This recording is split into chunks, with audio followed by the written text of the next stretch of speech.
So welcome everybody. Thank you for agreeing to me to talk about this year's awardee of the Nobel Peace Prize. So I am today joined by Muji Yang, by Elena Rivera, and I'm also with Tanushree Rao, which they're going to share a little bit of their knowledge and analysis of this year's Peace Prize. So what I want us to do this time is to talk about the World Food Program being awarded the Nobel Peace Prize and the role this prize has in the global agenda and its effort to promote peace, justice, and equity worldwide. I would like us to analyze what this particular prize entails, and the fact that it's an international organization like WFP has been awarded this year and not an individual or different organization, and how does the Rotary Peace Centers and the Peace Fellowship sort of integrate within this global search for peace. So perhaps we can start with Tanushree talking about a little bit of the symbolic and the role that the Peace Prize has in the global agenda. So I think the Peace Prize is a really interesting example of something that is quite globally recognized in the humanitarian sector. There are not a lot of global awards in this sense that do that kind of role, and so it's quite it's quite a high standing prize. It also tags along to the Nobel Prize, which is very worldwide, well known as well. So it's recognized as a leading award in the humanitarian sector, but one thing that's really important to note here is that it's not limited to contributions strictly in what is traditionally considered as a humanitarian sense. It also recognizes the role in science and research and global development that different institutions and individuals play. So I think that's a really important consideration too. It does certainly broaden the scope of what we think about when we think of humanitarian issues and acknowledges just how many fields come together to produce this. I would say personally that I think rather than necessarily a practical role, the Peace Prize provides much more of a symbolic role. It shows what kind of work is making really significant progress in this field, which I think is very important. It's not necessarily saying that the people that we're awarding this to are perfect in any way, but it does show that this is a really important symbol of peace building, and I guess that's kind of wound up in its history as well, in that it symbolized cooperation between the Nordic countries, and now it also symbolizes what can be possible in the field of peace globally. Thank you. Yeah, I think I agree with you in the fact that it has, even though it's a very important piece that it's important prize that has international recognition, we should not like take our eyes off the fact that it has a role that it's a little bit also symbolic and in highlighting some of the organizations that do work. But we also know that it doesn't come easy to have this sort of acknowledgements, even in the global scale and even with the prestige they have. So I don't know if Muji, you have some insights about this maybe not so bright side of the Peace Prize. What are the issues and challenges such an important laureate as this also has that should be accounted for? I think I totally agree with Tanushree and you, Francisco, that there are lots of issues with both the Nobel Peace Prize as a prize itself, but also this year's laureate, WFP. But instead of talking about the issues, I actually want to share some of the positive lights on WFP and hopefully on the relationship between Peace Prize, WFP, and hopefully also the importance of Rotary Peace Fellowship. So first, I think WFP has been doing something good in Syria, which I have been working a lot with high-risk children, and that is actually thanks to Rotary Peace Fellowship to allow me to do this. And when me and my teammates in Syria heard about this year's goes to WFP, we had we were feeling proud, but also had these mixed feelings. Feeling proud because one of our team members actually worked for WFP on the board, and particularly during the time of a huge forest fire in October this year. And he has been helping a lot with WFP to provide disaster relief for the people there. So let me just quickly share with you some of the photos. So as you can see, the first one was taken from Google, but all the rest were from my teammate in Syria. So there was a big fire on the west coast of Syria, and the fire was doing huge damage. As you can see the damage here, it has burned several of the poor villages near Latakia and the Tartus, where our mostly been focused on. And one of my teammates was working for WFP to provide the, again, the disaster evaluations that you can see here, and also the disaster relief food and resources distribution.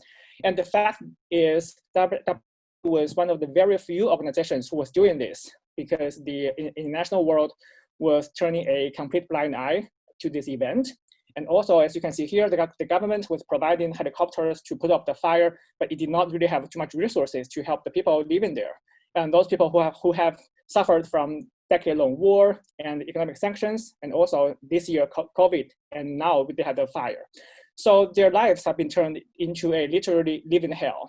And WFP has been one of the only hope for them to continue their lives.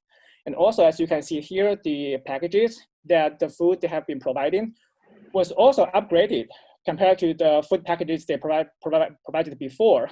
So in these new packages, WFP have been giving people the 15 cans of highly nutrition food like hummus, beans, and mozzarella sausage to one family, compared to before, which only had rice, oil, and sugar. So in that sense, I do think WFP had been doing some concrete positive things in addition to the symbolic role that Tennessee has been talking about. And I do think that that has been taken into account of for the Nobel Peace Prize Committee to choose the laureate. And hopefully, I think also they want to use this to highlight the actual, to actually increase the symbolic role of Nobel Peace Prize for people who have been doing this in highly volatile scenarios like WFP in Syria, where they didn't really have too much resources and too much help from other international organizations. So I hope that actually helps, and that's some of my personal stories. Thank you very much. I think it's very important to note and remember, as you all said, that one of the reasons why this laureate was awarded to WFPA is precisely because during the pandemic, they have been playing a very important role, not only in hunger relief, but trying to eradicate war as a weapon of war. In that sense, maybe Alina, you can share some insights about the commitment of the World Food Program in regards to peace and why this is important and relevant in a year like the one we have been living.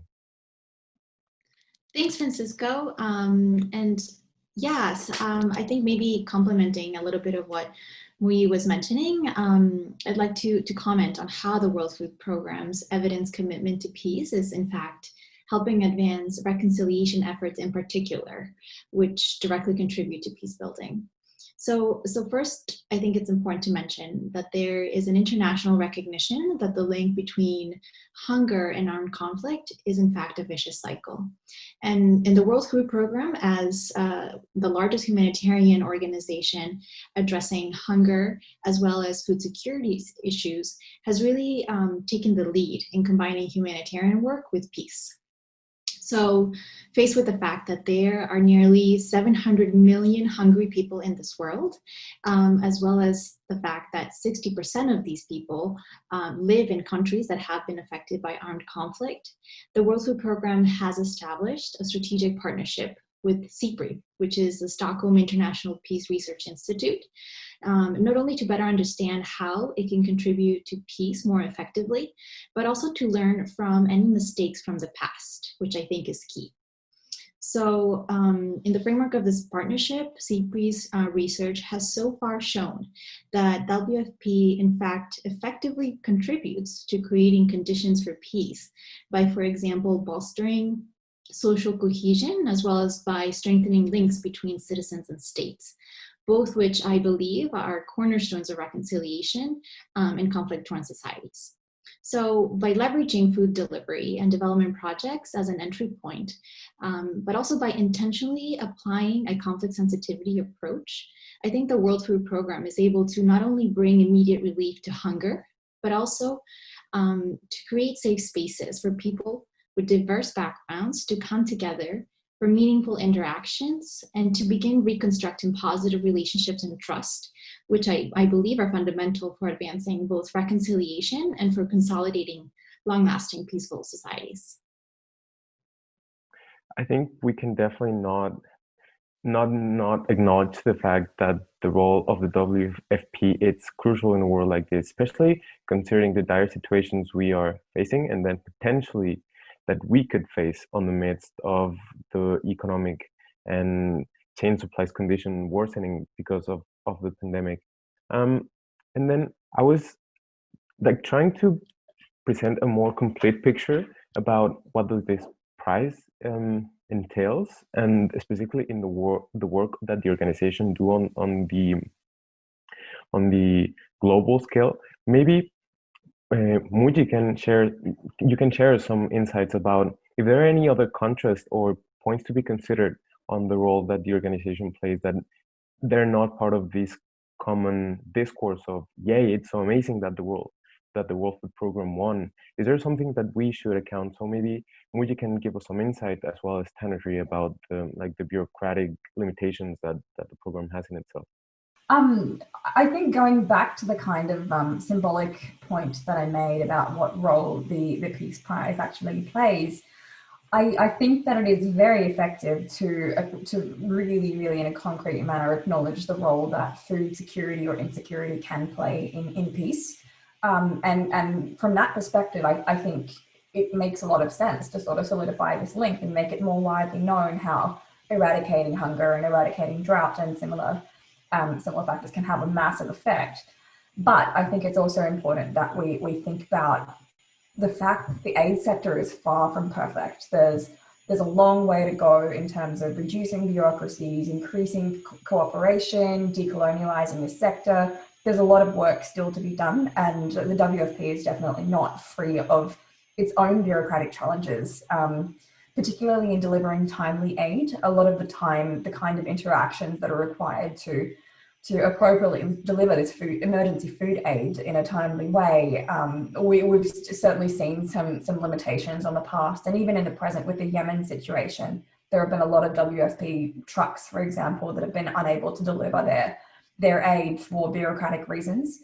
And the other thing as well with food is that it's a very traditional form of aid. So often when we think about aid, we think about foreign aid, we think about charitable giving, we think about sort of disaster relief. We often think about people, dropping boxes in areas of need. And that's not necessarily always the way that aid operates. It's a very, like I said, it's a very traditional form of aid, and that's the kind of role that WFP often plays in this sense. But that form of aid has also been proven to sometimes have adverse effects on local economies. For example, there's often a resale market for goods that have been distributed through aid. There's also potential for fueling conflict through more resource challenges. It can potentially have effects on local market prices and push out local food producers as well. So I think it's really important to note that as much as we're awarding this prize to an organization that does valuable work in eliminating global hunger, there's still a long way to go to really address the global challenges that we face at the moment. And so it's certainly not without its criticism, the WFP being awarded this prize. But again, the symbolism, I think, is also really powerful in showing that food is integral in peace building. Yeah, I agree that there is always going to be this sort of positive and not that positive notes on the work such a large organization, also with such a big background that it relates to the UN family in general does for the world. And I think it is very important to take in mind where does the UN come from and the role that process such as decolonization needs to be done in general in the development sector. But I think it is also important to remember that especially these years, Nobel Peace Prize is a continuous reminder of the work and compromise the world can make to overcome moments when our integrity as humanity is at stake. So I think that's a very symbolic and powerful statement. Yet, I think, and if you allow me, by rounding up, I just want to involve the role that projects and organizations such as Rotary do in the world. And having in mind the symbolic power, as I've said before, that the Peace Nobel Prize has, I think it is also important to acknowledge and to be very aware that this is not the only thing that has been done for peace globally, and this is not the only initiative nor the only way of constructing peace. So I think it should be reminded that spaces such as, for example, the Rotary Peace Centers and the work that fellows, not only us, but fellows that have come and that will come do, are a good example of the continued efforts for working on peace building at a larger scale in the world, because at the end, the work that we do hopefully will impact on the ground as well, and can address the conflicts that you have all encountered, and also strengthen the positive notes about the development and peace world.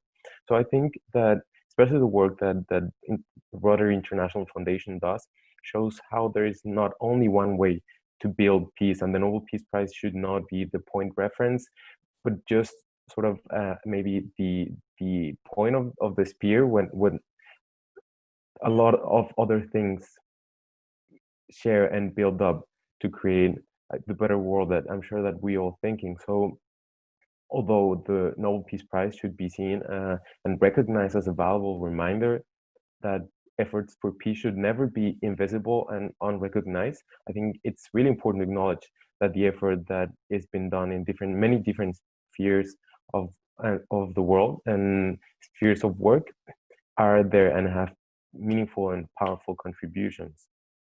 No, I don't think so. Thanks for a nuanced chat. I always think it's important to address these issues with multiple lenses and to approach things critically as well. So I think it was really good to hear these different perspectives. I also feel really good to hear different experiences and different perspectives.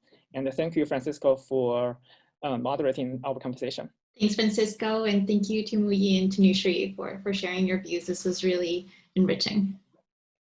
Thank you all, Muji, Tanushree, Elina. It was my pleasure, and thank you for the Hack Committee for organizing spaces like this. We can share our insights, and I think this is everything. So thank you and have a good day.